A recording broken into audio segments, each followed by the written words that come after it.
El oro africano ha dejado de viajar hacia París. ¿Estamos a las puertas del ocaso definitivo del dominio colonial francés? Esta pregunta, que hace solo unos años habría parecido una utopía, hoy resuena con fuerza en toda África y en los pasillos del poder mundial. El panorama está cambiando, y lo que sucede en Burkina Faso podría ser apenas el primer acto de una transformación histórica. Hace apenas unos días, Burkina Faso tomó una decisión sin precedentes. El joven presidente Ibrahim Traoré nacionalizó las minas de oro más importantes del país, cortando décadas de flujo ininterrumpido hacia Francia. Este oro pertenece al pueblo burkinabé, proclamó Traoré ante una nación expectante y un mundo atónito. No es solo un discurso, es la ruptura de una cadena forjada durante siglos de explotación. Para muchos, la declaración de Traoré fue comparable a aquellos momentos decisivos de la historia contemporánea en los que un pueblo reclama su destino, como cuando Ghana declaró su independencia en el año 1957, o cuando India se liberó del dominio británico en 1947. Durante generaciones, las riquezas del subsuelo burkinabé se esfumaban en silencio hacia el norte, nutriendo economías extranjeras, mientras Burkina Faso, con un Producto Interno Bruto que apenas supera los 20.000 millones de dólares, seguía atrapado en la pobreza. Hoy, esa dinámica parece tambalearse. Por primera vez, el oro de Bongo y Wagnion no engrosará las reservas francesas. En cambio, financiará escuelas, hospitales y carreteras en suelo africano. Basta imaginar una aldea que antes carecía de agua potable recibiendo un pozo financiado por sus propios recursos, o una escuela rural con pizarras nuevas porque el oro no se exportó, sino que se invirtió en el desarrollo local. La reacción francesa ha sido inmediata. Francia, que siempre consideró este flujo dorado como una arteria vital de su poder global, observa con inquietud cómo el control se le escapa entre los dedos. El mundo contiene el aliento. ¿Es este el inicio de la emancipación económica africana? ¿Podrán otras naciones romper sus propias cadenas siguiendo el ejemplo burkinabé? La historia nos muestra que grandes cambios han comenzado con pequeños actos de valentía. Cuando Nelson Mandela salió de prisión en 1990, pocos creyeron que el apartheid terminaría tan pronto. Hoy, África se pregunta si está ante un momento similar. El reto es inmenso. Si esta apuesta fracasa, el pueblo burkinabé podría no solo perder recursos esenciales, sino también la oportunidad única de romper con el yugo colonial. Pero si triunfa, el equilibrio de poder en África, y tal vez en el mundo entero, podría transformarse de raíz. ¿Estamos ante un simple cambio económico o presenciamos el nacimiento de una independencia verdadera y duradera para todo un continente? Para ilustrar la magnitud, recordemos cómo, tras la independencia de Argelia, el control de los hidrocarburos fue esencial para su reconstrucción. Del mismo modo, el oro puede ser la herramienta de liberación para Burkina Faso. Para entender lo que realmente está en juego y cómo llegamos hasta aquí, primero es necesario sumergirse en la larga y compleja relación entre el oro y el dominio colonial en Burkina Faso. Detrás de la decisión histórica de Traoré, se esconde una lucha de siglos por el control de los recursos africanos. Para comprender su impacto, debemos retroceder en el tiempo y descubrir cómo el oro se convirtió en el motor silencioso del poder colonial francés. Desde la Conferencia de Berlín de 1884, cuando las potencias europeas se repartieron África como si fuera un tablero de ajedrez, el oro estuvo en el centro de la ambición extranjera. Francia, en particular, diseñó un sistema para apropiarse de las riquezas del África Occidental, estableciendo empresas mixtas y contratos desiguales que dejaban a los africanos con una fracción mínima del valor generado. El oro siempre fue la vena oculta de los imperios. Pero, ¿cómo terminó convirtiéndose en el cordón umbilical que mantiene atada la dependencia africana? La historia de Burkina Faso es la herida abierta de esta paradoja. Un país inmensamente rico bajo tierra, pero empobrecido en la superficie. En las primeras décadas del siglo XX, cuando el país era conocido como Alto Volta, los colonizadores franceses instalaron sistemas de extracción que requerían mano de obra local, pero toda la riqueza era enviada a Europa. Los burkinabés trabajaban en condiciones inhumanas, muchas veces bajo amenazas y castigos severos si no cumplían con las cuotas de producción. Durante décadas, más de 7 de cada 10 billetes que ingresaban a Burkina Faso venían del oro. Sin embargo, menos de una cuarta parte de esa riqueza lograba quedarse en el país.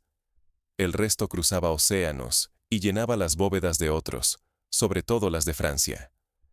Para poner esto en perspectiva, pensemos en un lingote de oro extraído en las minas de Calla, valorado en $80.000. De esa suma, tan solo 20.000 quedaban en el país, y muchas veces esa cantidad se destinaba a salarios mínimos y mantenimiento de la infraestructura minera, no a servicios públicos o desarrollo social. Mientras París acumulaba miles de toneladas en reservas, gran parte extraídas del subsuelo africano, las imágenes diarias en Burkina Faso no eran de prosperidad, sino de caminos de tierra, hospitales sin recursos y escuelas saturadas. La riqueza, en vez de transformar la vida de millones, se transformaba en cifras y lingotes almacenados lejos de casa. En Francia, la ciudad de París se modernizaba, el sistema de metro se expandía y la Torre Eiffel relucía, mientras en Ouagadougou muchos niños caminaban kilómetros para asistir a escuelas de barro sin pupitres. La expoliación no era secreta, sino un mecanismo bien aceitado. Lingotes salían rumbo a Europa, y la promesa de desarrollo local quedaba siempre inconclusa. Así, el oro que debía iluminar el futuro de Burkina Faso servía, en su lugar, para sostener el poder de otros. Las empresas mineras extranjeras, como la francesa Orano, firmaban contratos que les aseguraban exenciones fiscales y permisos exclusivos, dejando al Estado burkinés con una capacidad mínima para regular o beneficiarse del ciclo minero. Pero las nuevas generaciones comenzaron a preguntarse, ¿hasta cuándo? Bajo el liderazgo del joven Ibrahim Traoré, surgió un movimiento decidido a romper con siglos de dependencia. Soberanía y dignidad no eran solo lemas, sino una urgencia compartida por quienes crecieron viendo cómo la riqueza de su tierra se desvanecía ante sus propios ojos. Jóvenes burkineses, formados en universidades locales y extranjeras, impulsaron debates públicos y exigieron transparencia en la gestión de los recursos, inspirados por movimientos similares en países como Chile, donde en los años 70, Salvador Allende nacionalizó el cobre para beneficio nacional. El riesgo de seguir igual es ineludible. Si la riqueza sigue saliendo, Burkina Faso permanecerá atrapado en la pobreza, sin un futuro propio. Pero la historia nunca es estática. Todo cambió con una sola decisión drástica, capaz de reescribir el destino económico de la nación.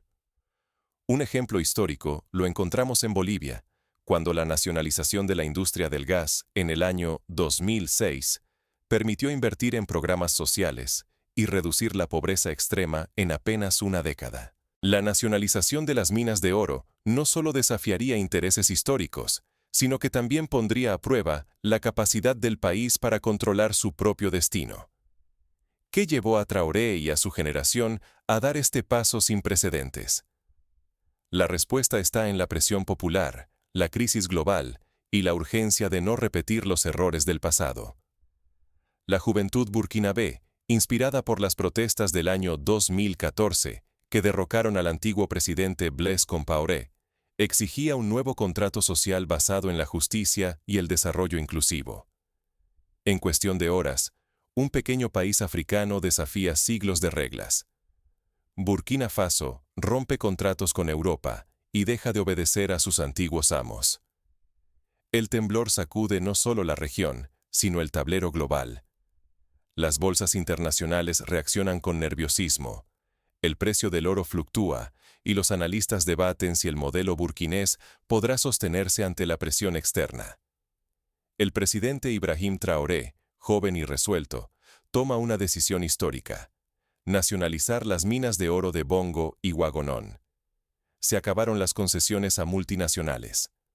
Por primera vez, el oro burkinés será gestionado por una empresa estatal creada desde cero, bajo control nacional. Este acto recuerda a la nacionalización del Canal de Suez por Gamal Abdel Nasser en 1956, que marcó un giro radical en la relación entre Egipto y las potencias coloniales. Pero la revolución va más allá de la propiedad. Las empresas extranjeras están obligadas a formar a ingenieros y técnicos locales, democratizando el acceso a conocimientos y tecnología. Los burkineses dejan de ser simples obreros. Ahora son protagonistas y guardianes de sus propios recursos. En la práctica, esto significa que universidades técnicas de Burkina Faso reciben fondos para crear carreras especializadas en minería, y miles de jóvenes acceden a becas para estudiar geología, ingeniería y gestión ambiental. Como símbolo, Burkina Faso inaugura su primera refinería nacional de oro. En Ouagadougou, el primer lingote fundido íntegramente en suelo patrio se convierte en emblema de independencia. El mensaje es inequívoco. La riqueza no se irá más sin dejar huella. Este acto es similar al que realizó Venezuela en el año 2011, cuando repatrió parte de sus reservas de oro para ejercer mayor control sobre su economía. Una nueva ley exige al menos una participación estatal del 15% en cada proyecto minero. Así, una parte real de las ganancias se destina a educación, salud e infraestructuras. El Estado deja de mirar desde la barrera y asume un papel decisivo en la gestión de los recursos. Esta política se inspira en modelos de éxito como el de Noruega, donde el Estado gestiona el Fondo Soberano de Petróleo para beneficio de toda la población. Se instauran auditorías independientes, controles ambientales y se elevan los impuestos. El objetivo es doble: poner freno a la corrupción endémica y detener la fuga de capitales que ha vaciado el continente durante generaciones. Transparencia y responsabilidad se vuelven principios innegociables.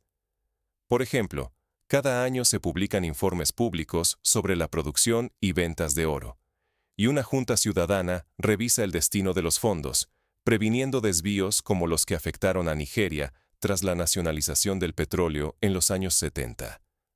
El impacto en París es inmediato y brutal. Francia, de pronto privada de reservas y suministros de oro vitales, entra en crisis política y financiera. El sistema de la llamada Francia-Afrique, basado en contratos desiguales y dependencia, muestra sus grietas más profundas.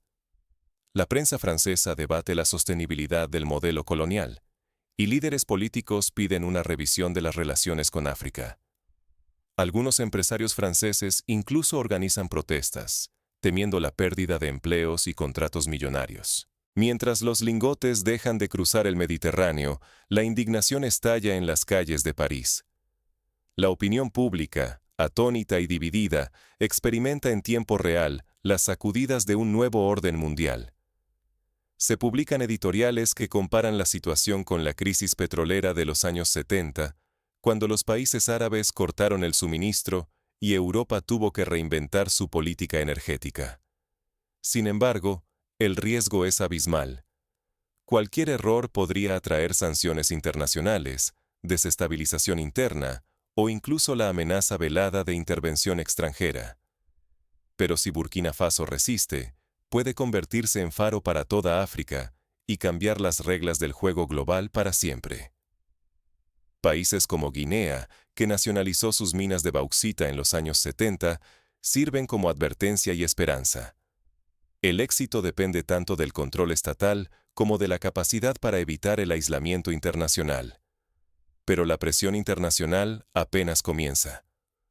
Pronto, Burkina Faso enfrentará maniobras encubiertas y desafíos aún más peligrosos.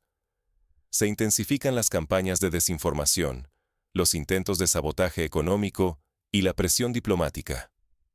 Organizaciones multilaterales, en ocasiones bajo influencia de potencias extranjeras, advierten sobre inseguridad jurídica y clima de inversión desfavorable. Cuando Francia se retira de Burkina Faso, el vacío no dura. Otras potencias globales, como Rusia y China, se acercan con promesas tentadoras. ¿Se trata realmente de un paso hacia la independencia o solo de cambiar de amo? La historia africana está llena de ejemplos en los que la salida de un poder europeo fue seguida por la entrada de otro actor global, como sucedió en Angola tras la independencia de Portugal, cuando la Unión Soviética y Estados Unidos disputaron su influencia. Moscú ofrece tecnología militar, vehículos blindados y asesoría en seguridad. China llega con propuestas para financiar carreteras, hospitales y presas. Pero esta vez, Burkina Faso no es un país suplicante. Después de romper con París, negocia desde una posición insólita. Sus reservas de oro se convierten en moneda de poder.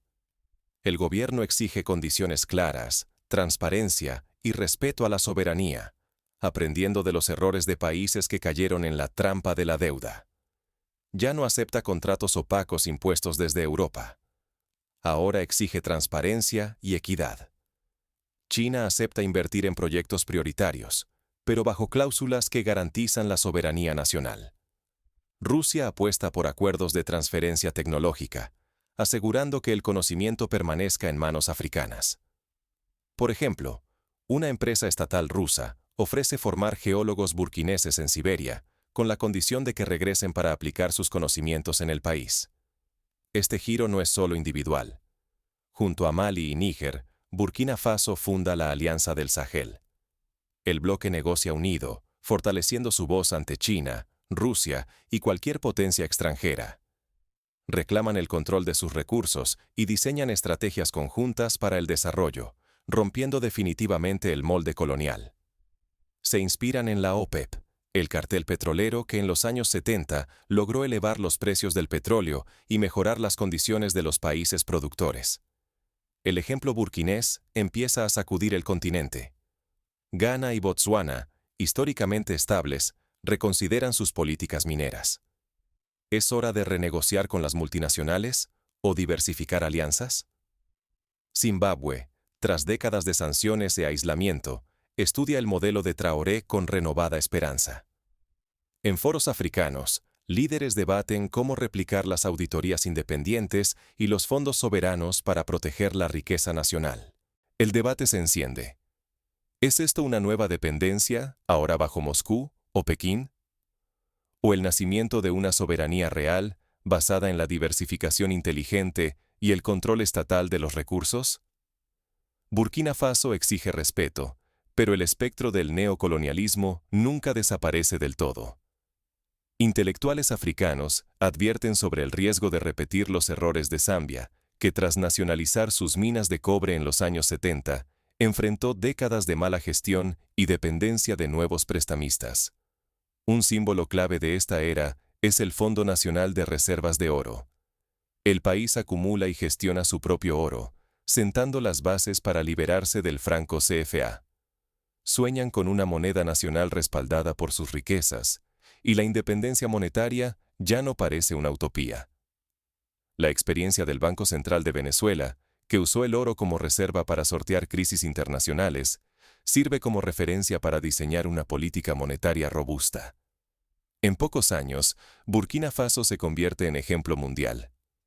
Medios internacionales hablan del momento Burkina, un punto de inflexión que inspira a países de África, América Latina y Asia a repensar su relación con el poder global y a imaginar nuevos caminos hacia el desarrollo. Editoriales en Le Monde y The Economist analizan si África puede, por fin, dejar de ser la cantera del mundo para convertirse en protagonista de su propio destino. Pero el futuro es incierto. Burkina Faso puede liderar una ola de desarrollo autónomo o quedar atrapado en nuevas redes de control disfrazado. El equilibrio es frágil y cada decisión puede cambiarlo todo.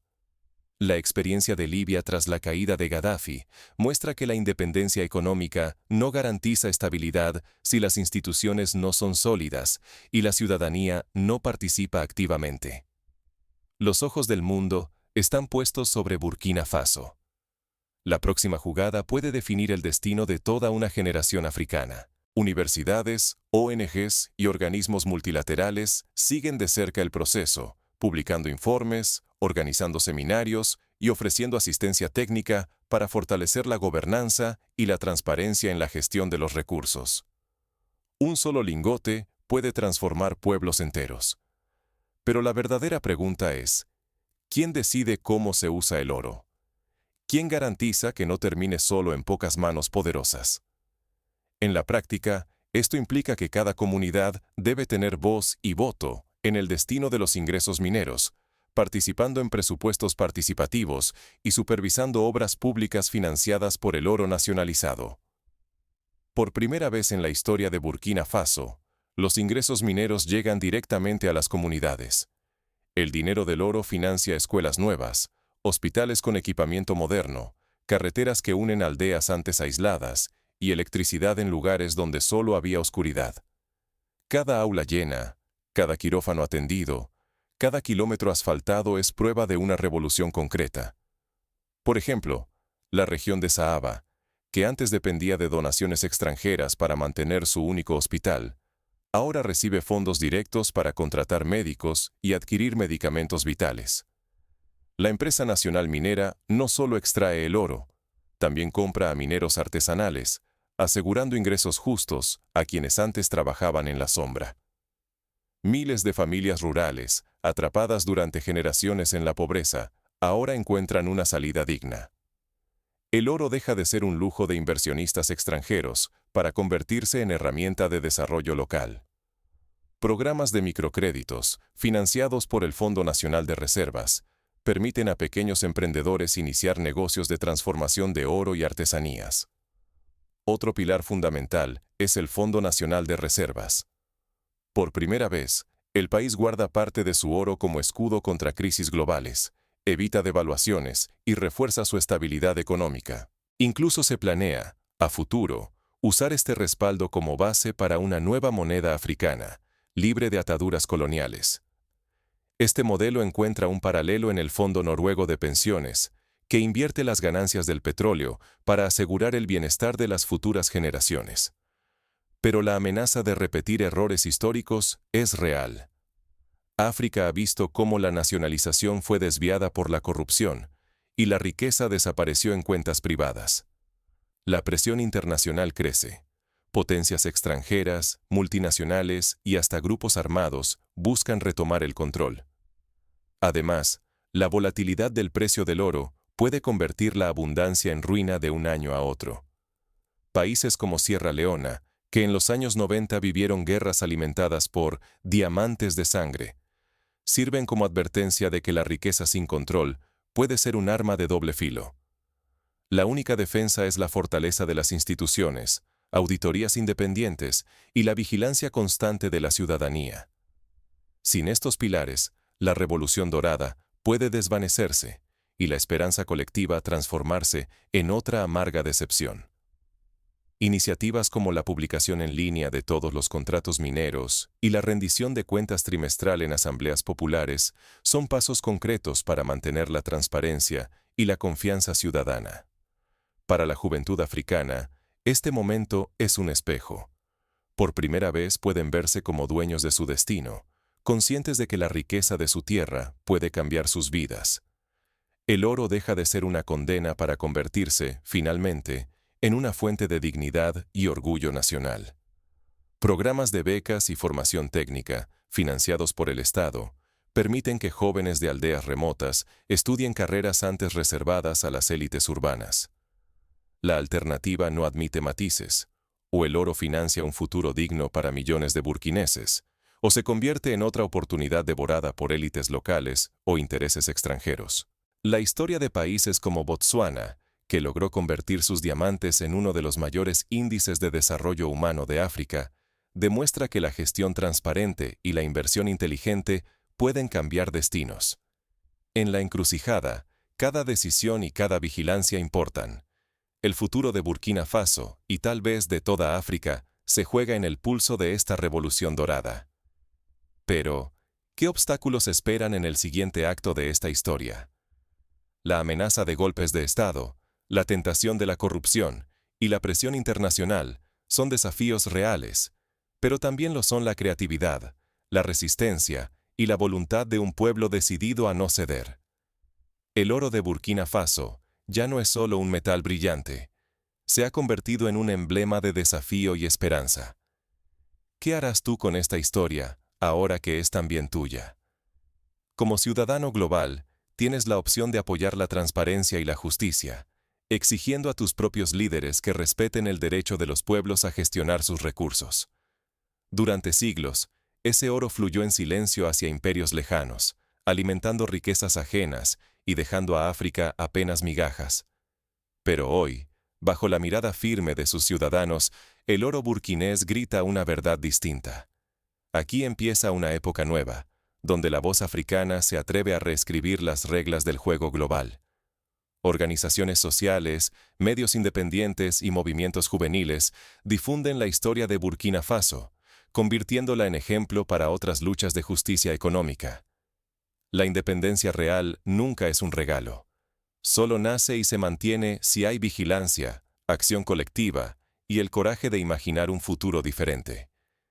Si la gente baja la guardia, si el poder vuelve a concentrarse en unos pocos, la historia puede repetirse, disfrazada de nuevos nombres pero idénticos intereses. La experiencia de países como Indonesia, que tras nacionalizar sus recursos enfrentó décadas de desafíos, enseña que la perseverancia es tan importante como el cambio inicial. Burkina Faso no ha cerrado el libro, solo ha dado vuelta a una página crucial. Ahora, la responsabilidad pesa sobre sus habitantes, sus líderes, y quienes desde fuera decidan apostar por un modelo más justo y digno.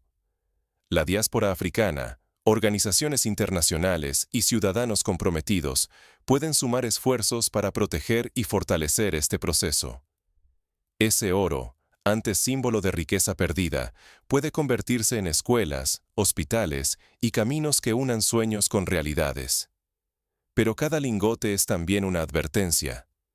La libertad conquistada hoy puede esfumarse mañana si no se defiende con fuerza y unidad. La vigilancia ciudadana, la educación cívica y la transparencia institucional son las mejores garantías para que la revolución dorada no se detenga. ¿Puede este pequeño país ser la chispa que encienda a todo un continente para reclamar su destino? ¿O terminará aislado, presionado, hasta que el viejo orden recupere el control? Todo depende, al final, de la perseverancia y creatividad de quienes creen que África merece algo mejor. La historia está llena de ejemplos de pueblos que, enfrentando adversidades, lograron cambiar su destino. Hoy, Burkina Faso está escribiendo su propio capítulo. El final de esta historia aún no está escrito.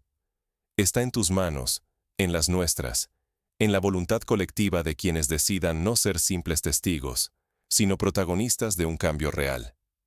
La Revolución Dorada de Burkina Faso es, ante todo, un llamado a la acción, a la vigilancia y a la esperanza compartida.